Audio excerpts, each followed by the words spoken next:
Tom, how you doing? Good, Chad. How are you? Doing great. With all that's gone on in the last couple of months, it's real easy for a defensive unit when you're down 17 and a half to kind of pack it up and look on to the next thing. What was it about this team that day that made sure that didn't happen?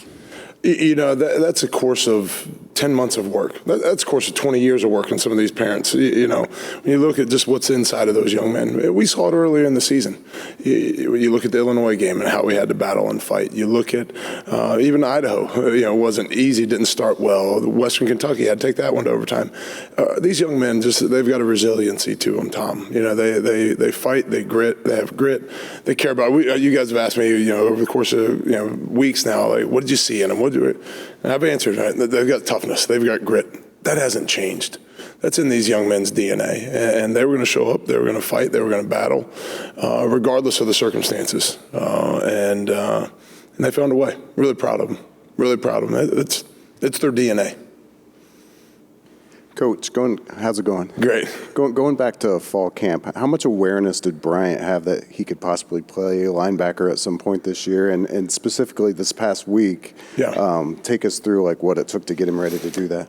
Yeah, that's certainly a process, and there were some mistakes. We're not going to go get caught up on those.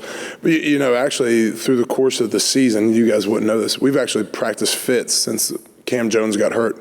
We've practiced fits at linebacker some. So he's done this a little bit. It was emergency situations. He was the fourth guy that was going to maybe go in. But so he had gotten some practice reps as we've gone through the season. And you knew he had an understanding of it. Yeah, that's one of the things, as I've talked to NFL scouts even, this fall about Fitz, I just tell them, give him a chance.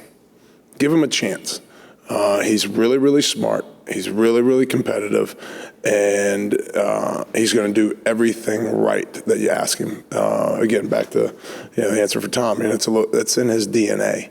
I think he could play mentally. He could play any position on defense. I think he would know what to do.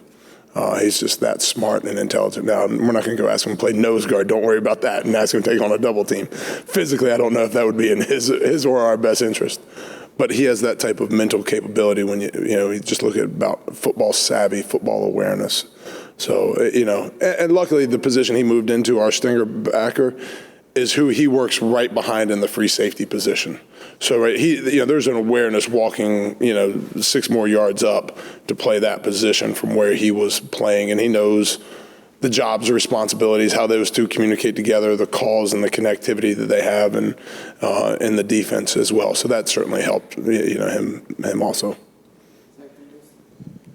You've got a lot of the guys on your side of the ball that basically are seniors in the sense that they cannot come back. There's not even a COVID year, whatever.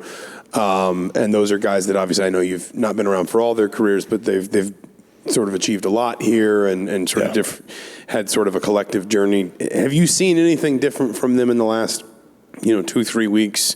I know you don't want them to be crazy different, but they wouldn't be human if maybe they weren't recognizing kind of the finish line. Yeah, there's certainly awareness. I mean, Lance Bryant and I had a conversation last Tuesday. Hey, 2 more Tuesday practices, so there's an awareness. But to their credit, I don't think it's become a focus. It's become something that they're just it's become all-encompassing for them. There's still things, fortunately for us, as the season has gone on, not necessarily the way we would have wanted, but we finished with 2 games that really mattered, Zach, like two trophy games. So there's still been something for them to play for. They're not just playing out the string, so to speak. That they've got something to attain, they've got something to achieve. And you look at the history of this program, the ability to, win both of these trophies in the same year. That's a pretty big feat. And so there's still something left for these young men to play for and prepare for. And we challenged them today for every man to elevate your preparation so that you can elevate your performance. Right? Let's elevate our preparation. Let's elevate our process. Because every guy can still get better at something, a little fundamental, a little detail. And if we'll elevate our preparation, we can elevate our performance again on Saturday. And that's the challenge. Purdue's a good football team, and we got to elevate our performance and continue to fight to play better, whether you're the true freshman like Philip Dunham or you're the 6th-year senior like Bryant Fitzgerald. Every man's got to work to elevate their performance on Saturday.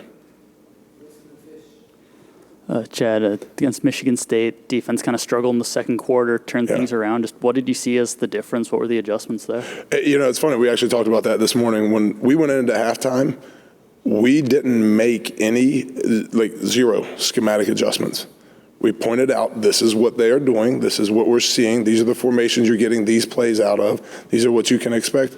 Let's just go execute. And I know that sounds a little bit like cliche, come on, that's just coach talk. We really, we had one pressure that we had not called that was in our game plan that we called in the second half, and we called it, I think, twice. So it wasn't like this new, it just, hey, here's how we need to execute this better. This is the formation. This is what we're getting this call, this check. How can we execute this better? It was just getting the guys locked in on what they were seeing, and then let's go execute against these formations and these packages. And the guys really responded to that. Chad, I guess this question is probably a negative one, but I'm asking the question because we've seen a lot of it this year, the big plays that the defensive backfield's giving up. And is there a rhyme or reason why there have been so many? And, of course, the second quarter was a perfect example. Eye discipline is a big part of it. And then you got to trust your fundamentals, your technique. We had a mistake, a mental error on the first play of the game. It was an eye violation. And those guys have to, maybe more than anybody, really trust and train their eyes, and I think that's one of the things for them. And then they got to trust and train, their training and their technique. And okay, when you're playing off, this is when you start to open your hips, right? You got to let him close your cushion. Or you're playing press, right? You got to not open the gate for him right away. So it's really for us to continue to stress them, right? The fundamentals of the techniques and position from again, eye discipline to just the discipline of. Okay, hey, I'm going to be at, we call it no man's land, right? Can I play a hard cover two here, or can I be in a bail man here, off man? And, for those guys to trust the training of that. So. Coach, we saw the social media clip of Mark Deal leading the singing of the fight song on the plane. Did you know that he was going to do that before it happened? And, that was discussed in Tuesday morning team meeting. That was discussed that we're gonna bring that spittoon because Mark has the advance for the travel, so he left the stadium about the third quarter to go to the airport to have everything ready at the airport, so the team could just walk in and go. So Mark Deal didn't get to be there in the locker room to celebrate. So it was discussed that you guys are bringing that spittoon back on this plane, and I'm not going to be able to sing the fight song with you in the locker room. So we're going to sing it on the plane again too. So that's the story behind that. What was it just like being there for that?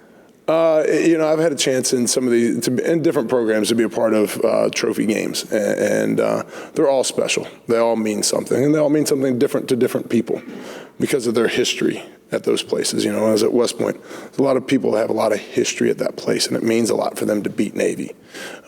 Being at Minnesota last year and us beating Wisconsin and winning Paul Bunyan's, axe, there's a lot of people that have a lot of investment and a lot of care in that. And this is just another place where Mark Deal loves this university so deeply.